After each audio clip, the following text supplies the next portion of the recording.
La juventud se hace presente.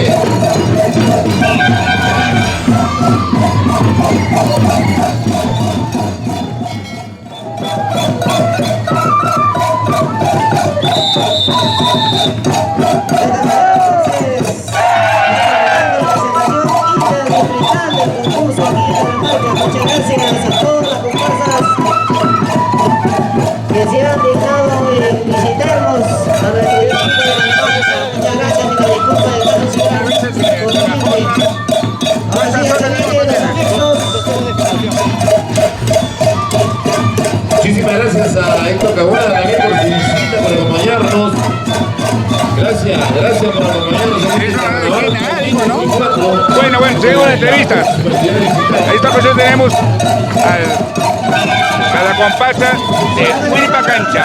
Dígame, ¿ustedes son ganadores de Quena?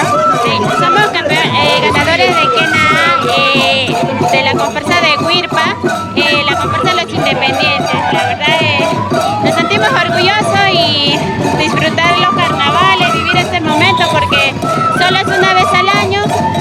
Lo mejor de todo es no ganar, sino es pasarla bien, bailar el estilo, nuestra costumbre, nuestra zona.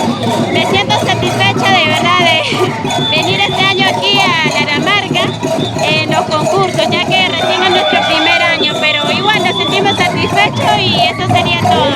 Gracias. Ya.